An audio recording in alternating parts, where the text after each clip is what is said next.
What's up, Oinkers? My pig army. How are we doing today? This is the Swiney GoFundMe update number 3. What's been happening? I'll tell you what's going on. First, thank you. My initial goal of 2,500 was lowered to 2,200. We hit that. Thank you, Sultmhoor. Kevin, you're fucking all these years, man. Thank you, dude. Really appreciate it. Super fucking helpful. I turned the donations off for now. I still need money. I still need a lot of money. I probably wouldn't be in the clear unless I had another 3 or 4K, to be honest. But I'm gonna try and do what I can with what I've got. It's kind of stupid, right? I always do things the hard way, but that's me. But okay, so money's come in. I had some money in the bank when it came in, not much. And let's see. Today's Sunday, 23rd. I went and pulled money out over the weekend, and I paid rent on the 18th. Because I needed to make sure I paid out the rest of this month to have all of September to be able to move. Because if I don't pay Baby's apartments, they're going to hit me with a 30-day notice on around the 10th or the 12th. The holiday might give me a couple extra days, the 3-day weekend, which gives me till like mid-October to get out of here and into a new place, which I will get to.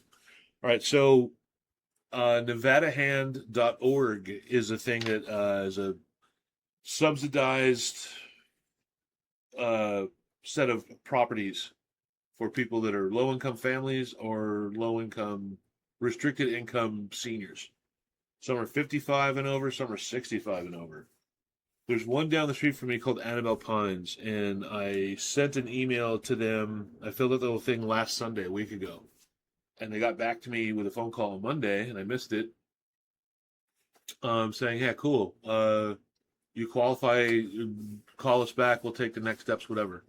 I'm really bad about instantly deleting voicemails, and I did it before saving the woman's name and number. She sounded like a middle-aged black lady, about my age. But I called back, and all I got was access to a voicemail. And I left one saying, hey, I'm calling you back. What's up? I'm very interested. Let's get me in there. So Tuesday, I had errands to run. I had to get the money orders. I got my truck washed. I went and got the storage place. And I said, well, I'm out. Let me go talk to these people because it's hot and I don't like driving around, but let me just get this over with. So I went to Annabelle Pines and talked to a girl working behind the desk there, a young Hispanic girl, probably about 25. She was very unfriendly and very unhelpful, to put it mildly. I walked in, I'm like, can I sit down? Is it okay? Are you busy? She goes, no, it's fine. And so I'm like, explain, I sent the email, I want to apply, whatever. She's like, well, first you have to prove your income. I'm like, I can do that. Like, I got bank statements. So she goes, no, we have to have your tax returns. I'm like, I'm not giving you my tax returns. I don't have them. I can give you my 1099s. I can show you that. She goes, well, no, we want that because, this. I'm like, look, sweetie, I've been self-employed my whole life. I have passive income from online vendors. I don't do tax returns. She goes, well, I'm like, so you're saying since I don't have tax returns, I can't live here? I don't get to have an apartment? Like, what are you saying? I have a tangible income, sweetie. Like, what do you mean? Like, work with me here. Well, this is a government. I'm like, I know what this place is. That doesn't affect any of us. Like that doesn't disqualify me. Like whatever my relationship is with the IRS is between me and them, not me and them and you. Just completely offering no options, no help, no suggestions, nothing. She just wanted me out of her chair. I said, I can get you 1099s. Just I need a day or so. Let me go make sure I have them all at home. I know I have some. But I have foreign vendors that you have a threshold, I'm pretty sure, that they don't give you a 1099. So I'd have to show you like a screen cap, and I can show you the routing numbers of all their transactions. That won't work. I'm like, hold on. When you deal with a foreign company, the threshold's like 20,000. If you don't earn that much, they're not going to send you a 1099. It's still tangible income. And I went right overhead. She knew nothing of what I was talking about there. So I'm like, so what do I do? Do I bring you physical documents? She goes, yeah, you can. I'm like, so you want me to go home and print all this stuff out? She goes, sure. Like, I'm like, everything she was saying showed she was either clearly unqualified for her position or totally disinterested in helping me, or maybe a little bit of both. Like, everything I said to her looked like I was speaking a different language. I said, "What? Can you give me an email? I can send you this stuff digitally. I can give me a day or two, and I'll have all this to you." So she reaches back and hands me a card, and it says A. Velasquez or something. I don't want to say her real last name. I'm like, "Oh, well, thank you, Anna." Or and she goes, "It's Elysia." I'm like, "Elysia, nice to meet you. My name's Tim. I really want to live here. I really hope this would, I'll get this to you." And she knows, just wanted me out of her fucking building. I'm like, what is this chick's fucking problem? I'm like, all right, cool, I'll get back to you. And I was very positive. I did not let her see how mad I was at all. So I left that place and I was fucking pissed. But I'm like, dude, you got to find a place to deal with this. Get home and start working on this. So I found 2 physical 1099s for 2025. I emailed all my vendors saying, hey, this is what I need, before checking that one of them I didn't even hit 600, but I had the check stubs just to show that I have them as a vendor. One of them sent me it after a day or so. It took like 24 hours. And so I eventually put together this email to send to her with my vendors and those checks. I did not include the FAP House or ManyVids foreign income. Just for some reason, something told me not to. I had a hunch. I'm still at the very low end of minimum required income for this property. Okay. Now, I wasn't too happy with, like, if I would have shown all of my income, it's still putting me at like an $1,150 rent, almost $1,200, which isn't much. It's basically what I'm paying here without the moving costs. So I kind of went with the low end because that puts you at like $950 a month, under 1,000, like around 1,000, which would really be helpful. But they don't have that many units, so I might go on a waiting list. I don't know. It looks like I'm going nowhere because I put the stuff together. I gave her a very comprehensive explanation of everything. Did not include the foreign stuff. Sent her an email. I heard nothing back all week. Nothing. And I'm like, what is this chick's fucking problem? Like, maybe it went into her spam. But I got to hit them up again tomorrow. I have 2 other properties in the Nevada Hand org I'm going to send emails to tonight. And hopefully, because Sunday, they get it Monday morning, cool, bang, what's up? It worked last week, so I'll do it again. So that's where I'm at with them. That's kind of in limbo. Like, I'm really not happy with how that chick just did not want anything to do with helping me. And I don't know why. Like, I don't get it. Like Gen Z, Gen X, like, hate each other? Like, am I some colonizer? Like, what was my problem? Look, I think that it's no secret they want guaranteed Social Security, Medicaid, disability from the federal government, and you're in for sure. I don't have any of those, and I never will, because I never paid into Social Security enough to get the benefits. I've said that before. I'm fucked that way. Anyways, so Tuesday, I went ahead and I paid the rent. I said, okay, I never got a lease agreement sent to me in email. Can you guys send me one? The main girl in the office is Keandra. The middle gal is April. She's cool. They're all cool.